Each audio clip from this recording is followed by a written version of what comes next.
Dawn awakens on the planet Pandora. The soft light of a new day pierces through the dense layers of the great forest, reflecting off the shimmering waters of cascading falls. Here, amidst the whisper of the ancient wild, Kale sits in perfect stillness. He is not merely meditating, he is listening to the heartbeat of a world. Look closely at his face. The bioluminescent patterns on his skin pulse in rhythm with his breath, a wordless language of connection. As Kale's hand rests upon the ancient roots, a deep blue current of energy flows forth, merging into the vast neural network of Iowa. Here, nature is not just scenery, it is a living entity, a mother protecting her children. But this peace is as fragile as the morning mist. The contrast grows harsh as we enter the cold control room of ages. Silas stands there, his back to life, facing a sterile holographic map. He does not see trees or spirits. He sees topographical data and energy nodes waiting to be harvested. To Silas, Pandora is a locked treasure chest, and he is the one holding the key to its destruction. A crimson Aegis symbol flashes on the display. The target is set. A vital neural convergence point of the planet is under threat. Suddenly, Kale jolts awake. His eyes are wide with alarm. The sacred connection has been severed. A nearby flower, once glowing with life, withers instantly beneath his fingertips. Kale feels it. This is not just the death of a flower. It is the pain of an entire world. Above, the creatures of the air scatter and panic, their screeches tearing through the silence. Kale runs. He sprints through the emerald canopy with a desperate urgency. He must reach the home tree, where Jake Sully and Neytiri stand with the elders. The forest is sick. Kale's warning leaves even a hardened warrior like Jake silent. Neytiri places a firm hand on his shoulder, her gaze filled with a deep ancestral empathy. They know this battle is unlike any they have fought before. At a hidden Aegis facility, massive steel doors grind open. A squad of echo units, soulless robotic avatars, marches out. They have no breath, no bond with Iowa. Their eyes are vacant, marked only by high-tech ports at their temples.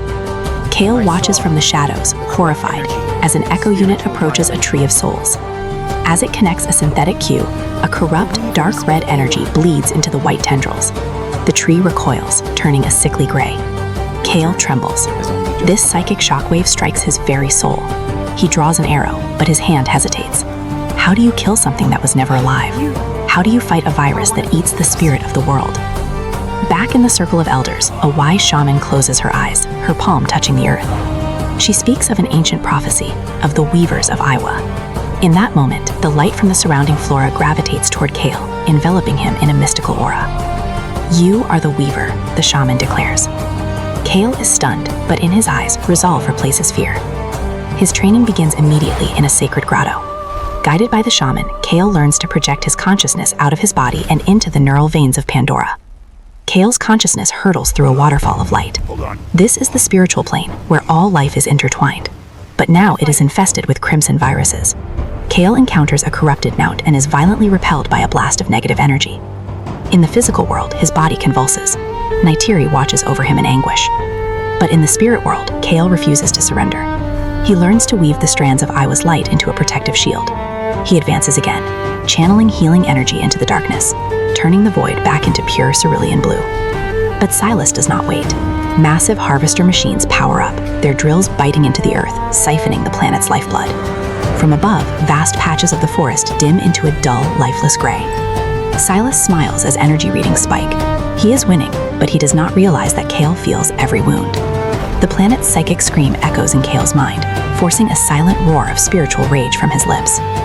Time has run out, Kale gasps as he disconnects. We must act now. Jake Sully rallies the Na'vi warriors for a diversionary assault on the harvest sites. Meanwhile, Kale prepares for his own war. He paints ancient symbols on his skin with glowing pigment. Neytiri hands him a sacred amulet, a promise of strength. As the warriors outside face bullets and steel, Kale sits, closes his eyes, and plunges into the heart of the storm. Silas is ready. Using his neural interface, he hunts Kale within the network. Echo phantoms, glitching digital ghosts, swarm the Weaver's light form. Kale weaves a blade of pure energy. An epic battle unfolds across dimensions. He carves through the digital ghosts, but Silas relentlessly amplifies their aggression. A giant phantom seizes Kale, attempting to extinguish his glow with its corruption. But Kale does not fight with his strength alone.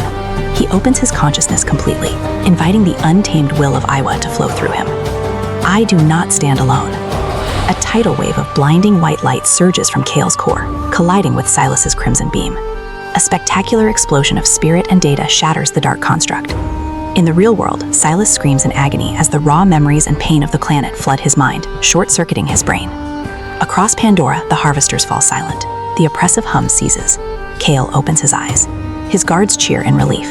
Around them, the forest rejuvenates miraculously. The bioluminescence returns, brighter and more intense than ever before. Silas is carried away on a stretcher, his mind shattered by the encounter. A remorseful scientist secretly wipes the harvesting data, ensuring this tragedy never repeats. Kale returns to the home tree to a hero's welcome. Jake and Neytiri embrace him with profound pride. Standing now on a high cliff overlooking the vibrant jungle, Kale is no longer just a warrior. He is the Weaver. He is the bridge between the physical and the eternal. And as long as he stands watch, Pandora will remain a sovereign world, protected by the light of Iwa.